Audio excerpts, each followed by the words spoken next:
बीच एक बड़ी खबर आ रही है कि आईटी मंत्रालय ने नई सरकार के 100 दिन का एजेंडा तैयार कर लिया है। इस एजेंडे में आर्टिफिशियल इंटेलिजेंस को सबसे ज्यादा प्राथमिकता दी जा रही है।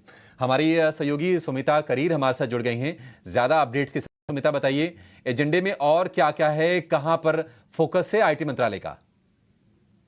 नेशनल एआई मिशन को इम्प्लीमेंट करना नई सरकार की सबसे बड़ी प्रायोरिटी होगी। ये ऑब्वियसली अगर बीजेपी गवर्नमेंट दोबारा पावर में आती है तो आपको याद होगा प्राइम मिनिस्टर ने सभी मिनिस्ट्रीज़ को कहा था कि नई गवर्नमेंट के फॉर्मेशन पे फर्स्ट 100 डेज़ में क्या रोड मैप होगा, क्या तैयारियां होगी, क्या प्रायोरिटीज़ होंगी, उसके ऊपर एक रोड मैप बनाए। तो सभी मिनिस्ट्रीज़ जो हैं इस चीज़ पे काम कर रही हैं। जो आईटी मिनिस्ट्री है उनके लिए इंडिया का जो एआई मिशन है उसका डेवलपमेंट काफ़ी इंपॉर्टेंट होगा। तो नेशनल एआई मिशन के अलावा जो मिनिस्ट्री है वो काम करेगी, वो एक रेगुलेशन पे काम करेगी, एक मॉडल कोड ऑफ कॉन्डक्ट क्या तैयार किया जाना चाहिए as far as AI is concerned, उसको भी तैयार करेगी। आपको याद होगा कुछ ही महीने पहले, कुछ ही हफ्ते पहले मार्च में ही यूनियन कैबिनेट ने 10,000 करोड़ से भी ऊपर जो अप्रूवल दिया था वो दिया था इंडिया एआई मिशन का। आउटले इतना था ताकि इंडियन एआई इकोसिस्टम को फॉस्टर किया जा सके, इनोवेशन की जा सके, उसको एक पुश दिया जा सके। क्योंकि ग्लोबली जो डेवलपमेंट्स हो रही हैं एआई में वो काफ़ी फास्ट पेस्ड हो रही हैं।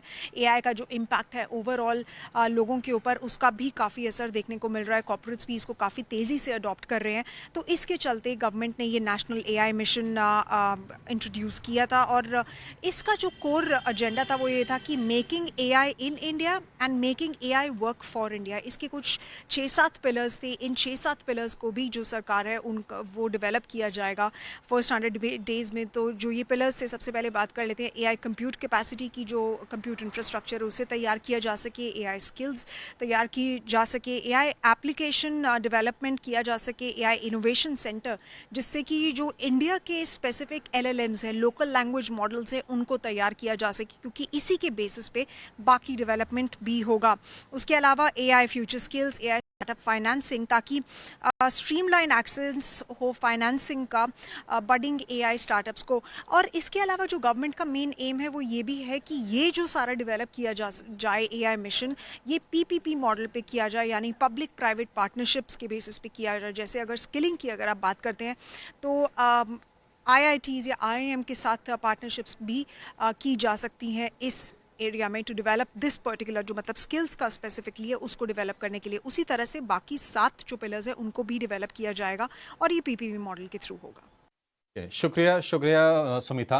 बहुत ही विस्तार से सुमिता ने बताया कि आर्टिफिशियल इंटेलिजेंस को सरकार प्राथमिकता देगी और एआई मिशन पर सरकार ने अभी जो खाका दिया है सरकार के सामने जो तैयार किया है, हालांकि सूत्रों के हवाले से ये तमाम खबरें हैं, उसमें 5 साल में 10,372 करोड़ रुपए खर्च करने का है। हालांकि आईटी के आप साइज के लिहाज से देखेंगे तो ये रकम आपको थोड़ी सी कम लगेगी, लेकिन निश्चित तौर पर सरकार की प्राथमिकता में है और करीब 7 अहम पिलर पर एआई मिशन सरकार द्वारा जो तय किया गया है वो काम करेगा।